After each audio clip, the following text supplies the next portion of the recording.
The endless mountains lived up to their name, an unforgiving expanse of white death stretching endlessly toward the horizon. Roman Dmitri and his 30 elite warriors tore through the blizzard like shadows given form, their black armor cutting stark contrast against the pristine snow.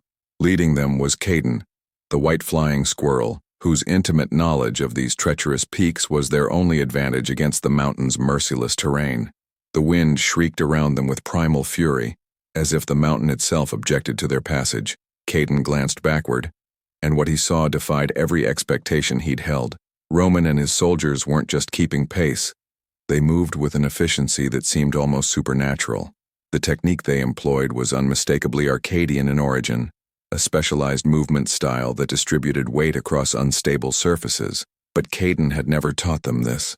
The bewilderment in his mind grew sharper with each passing moment. How had they mastered something so complex without instruction?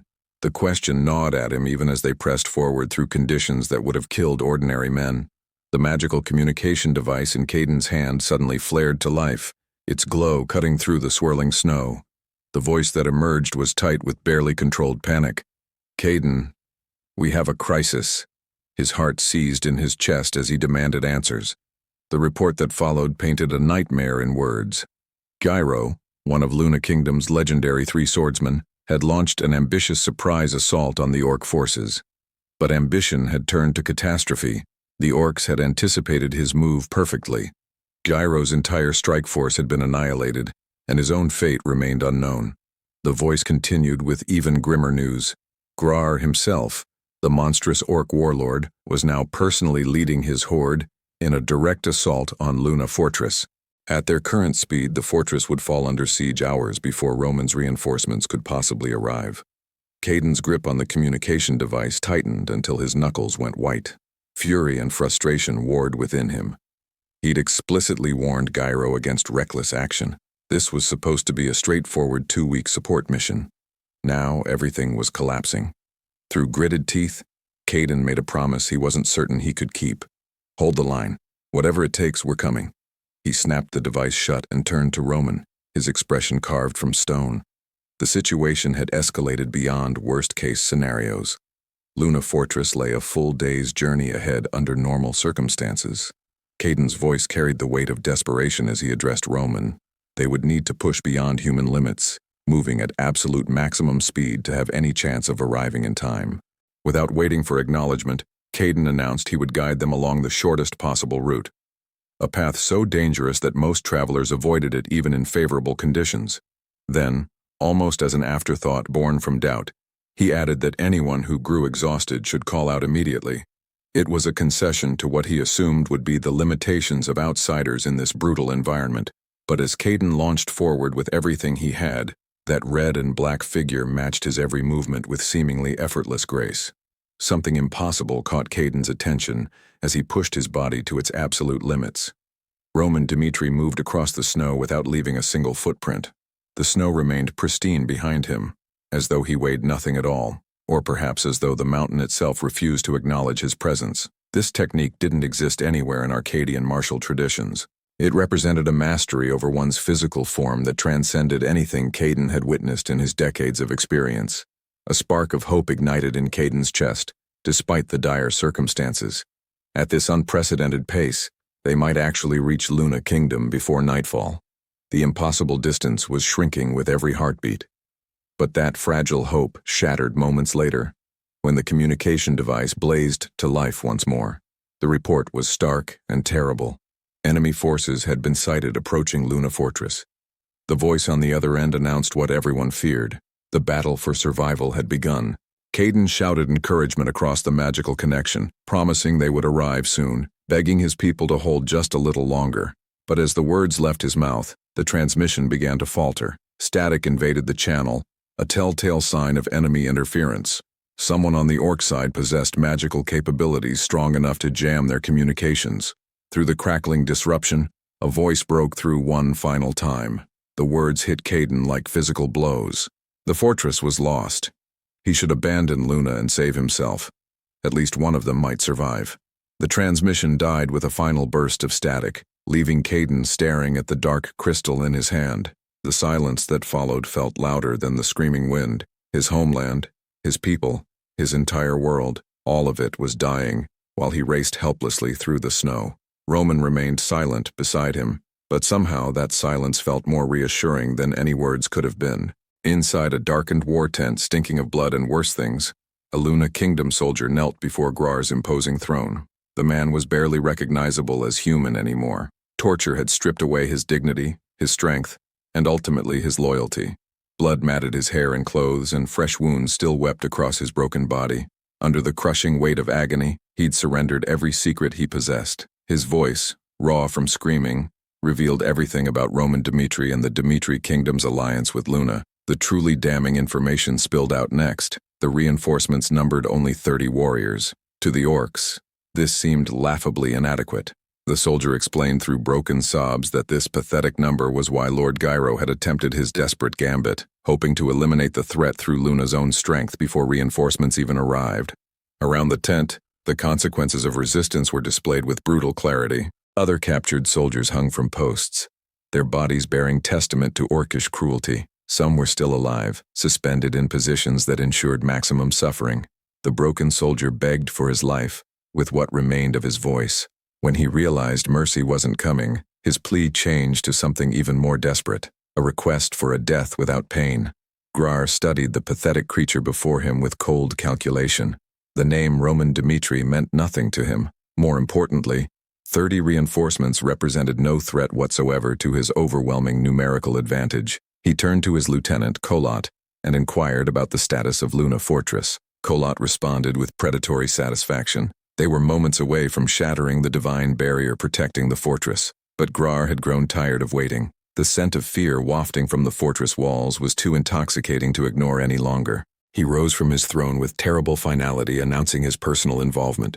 When Grar the Destroyer took the field, battles didn't last long. He emerged from his tent into the swirling snow, and his army erupted with bloodthirsty cheers. The roar was deafening, a sound that promised death and devastation. Thousands of orc warriors surged forward in his wake, a tide of violence that nothing seemed capable of stopping. From the battlements of Luna Fortress, the defenders watched Grar's approach with mounting horror.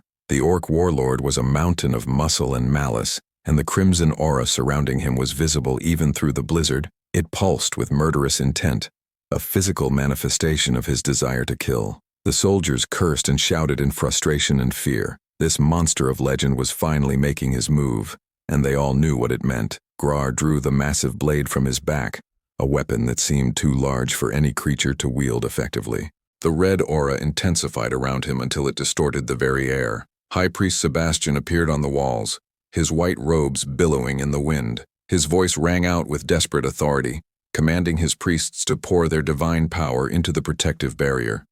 They responded immediately, their combined faith manifesting as a shimmering golden dome over the fortress. Sebastian knew this barrier represented their only hope. If it fell, every man, woman, and child inside would be slaughtered. The priests chanted in unison, channeling their life force itself into maintaining the shield. Grar approached the barrier with casual confidence. He raised his colossal blade and swung with devastating force. The impact created an explosion of light that momentarily outshone the sun. The shockwave rippled outward, shattering ice formations and sending snow cascading down the mountainside. The golden barrier held, but barely. Spiderweb cracks spread across its surface like frozen lightning. Sebastian felt the divine energy draining from his body at an alarming rate. Sweat poured down his face despite the freezing temperature as he poured more power into the failing barrier. His lips moved in frantic prayer, begging their god for strength to endure just a little longer. But before the cracks could even begin to heal, Grar launched himself into the air with impossible agility for something so massive. His blade came down like judgment itself, and he roared a taunting question. Did they really think they could stop him without Isabel? So the name carried weight in history, but there was no time to dwell on it. Sebastian looked up at the descending blade and understood with perfect clarity that their doom had arrived. The barrier couldn't withstand another blow. The blade struck. The barrier shattered like glass. What followed was beyond description. Luna Fortress, that beautiful testament to human resilience in the frozen north, became a charnel house. The ancient tree at its center burned despite the snow, flames consuming its sacred branches. Orcs poured through the broken gates like a flood of green-skinned death. They killed indiscriminately. Soldiers, priests, civilians, children. No one was spared their savagery. The The screams echoed through the mountain passes, a symphony of suffering that would haunt these peaks for generations. The orcs didn't just kill, they feasted. The fortress had become a grotesque banquet hall where the strong devoured the weak in the most literal sense possible. Colot moved through the carnage with purpose, seeking out survivors for a specific task. He needed bait. He grabbed a terrified soldier and dragged him toward the outer walls. The trap needed to be believable, which meant it needed authentic suffering. Colot's twisted intelligence had crafted the perfect snare for the approaching reinforcements. Word reached Colot that figures were approaching through the blizzard. He turned his yellow eyes toward the snowy horizon and spotted them, Roman Dmitri and his warriors. A cruel smile split his face. The plan was falling into place perfectly. He shoved his captive soldier forward and pressed a jagged blade against the man's throat. The instructions were brutally simple. The soldier would call out to the approaching forces, pretending the fortress still stood. He would lure them close to the walls. If he succeeded, Colot promised to spare both him and his family. It was a transparent lie, but the broken man had nothing left except desperate hope. He agreed with hollow eyes. Hidden throughout the fortress, thousands of orc warriors waited in ambush positions, concealed by the smoke and falling snow. The stage was set for a massacre. On the ramparts, the captive soldier stood alone, or seemed to. Behind him, orcs wearing stolen cloaks hunched their massive frames to appear human from a distance. The illusion was crude but effective in the poor visibility. Through the blizzard, Roman Dmitri's figure emerged with his elite force behind him. The captive soldier's voice cracked as he shouted the scripted words. Halt! This is Luna territory. The lie tasted like ash in his mouth. Roman came to an immediate stop, his boot planted firmly in the snow, his cold eyes fixed on the lone figure above with unsettling intensity. The soldier continued his desperate charade, demanding they identify themselves. Behind him, hidden in the smoke and shadows, thousands of orcs waited with weapons ready. The trap was sprung. The only question remaining was whether Roman Dmitri would walk into it, or whether he'd already seen through the deception. Roman stood motionless in the falling snow, his expression unreadable. The fortress burned behind the ramparts, but his focus remained absolute. Whatever happened next would determine not just the fate of 30 warriors, but the future of an entire kingdom. The blizzard continued to fall, indifferent to the human drama unfolding beneath its frozen curtain. This was the moment where legends were either born or buried in unmarked graves.